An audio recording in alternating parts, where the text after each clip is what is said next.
Hey yo, what is up mga idol? So ngayon meron tayo ditong relay. Ayan, kakabili lang natin. Kakabit natin to ngayon sa Aerox. Hindi kaya ng stock relay niya kasi wala pa nga yung hazard mga idol. Kaya kailangan natin magpalit para makabit na rin natin ng dual contact na signal light. So, samahan nyo ako mga idol. Mga idol, bali ito yung dual contact na signal light natin. Ayan. Kakabit natin yan. Papakita ko muna sa inyo mga idol kapag kinabit natin yan gamit yung stock na flasher relay mga idol. So hindi siya magbibiling kasi nga hindi siya kaya. Balik kaya ito yung gagawin natin. Pero papakita muna natin.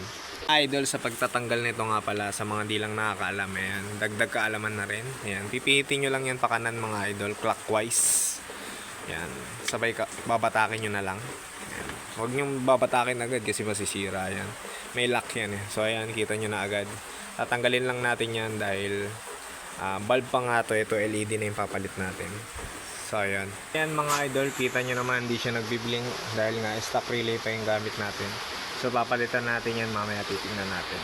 Pagkakalas naman mga idol, ayan, meron lang tayong dalawang tornilyo dyan. Ayan. Tapos dito yung sa kabilang side para matanggal lang natin tong. Ayan mga idol, natanggal na natin. Bali, medyo marumi lang kasi hindi naman natin to nabubuksan ngayon lang. So ayan, tingnan nyo dyan yung flasher relay mga idol. Sa gawing kaliwa lang yan. Yan siya mga idol. Idol, natanggal na natin. Bali, papakita ko sa inyo kaya nagkakaganon na kayo mag-blink. Hindi siya kinakaya ng stock relay kasi ayan, 12.8 volts lang siya.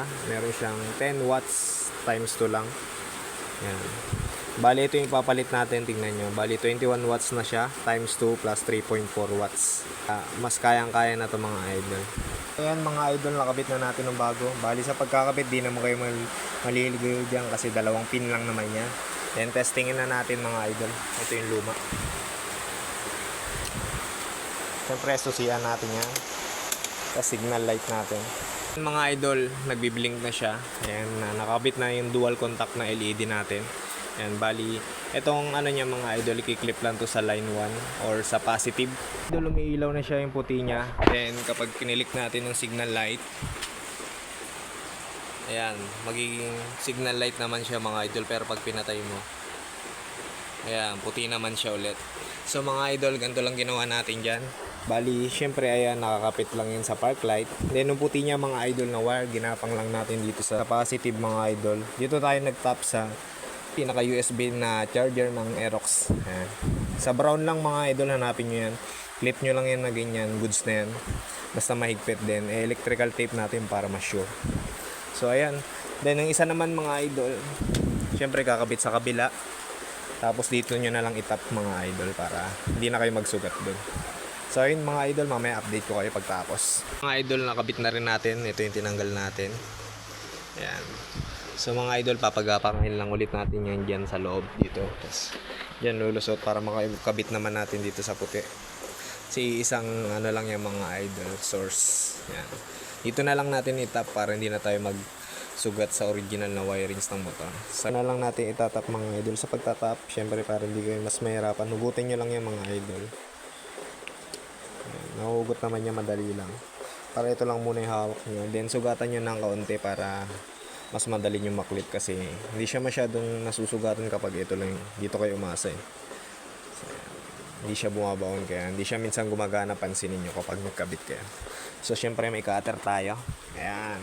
Idol, na sugatan na natin kaunting-kaunti lang mga idol. Daan-daan lang kasi baka maputol yan. Sobrang nipis lang ng wire. Then hindi na natin kailangan putulan yan. Meron na tayo nito eh.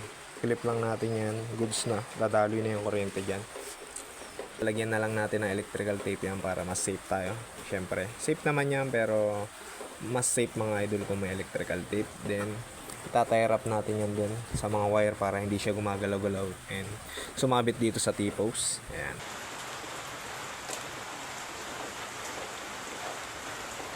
Ayan na siya mga idol, naka-electrical tape na siya. Safe na yan mga idol. Syempre naka-tie up na rin yan para hindi siya gagalaw-galaw or mahatak.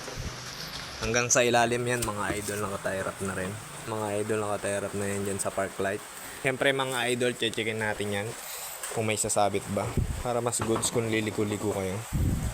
Para hindi siya nababata kasi mapuputol yan mga idol. Kinabit natin. Ayan ang itsura niya. Yan, sobrang suabe, kabilaan. Malakas yan mga idol. Siyempre, laking tulong nito mga idol. Yan, sa headlight. Dagdag ilaw na siya sa gabi. Ba bong bong bong ba bong bong ba bong bong bong ba bong bong sợi dây rôm đi là bao sa rong vắng vang về trụ bát thao khung bắt tay so mà rơi có bông trong đây đè rử trong đây mông mưa một đầy rủ mũi trong công nhom bé ao mình sờ lòng bông ba bong bong lại bong bong ba bong bong bong ba bong bong ta đi mấy ót nó đùng ai thăm cho mà rụt trống nông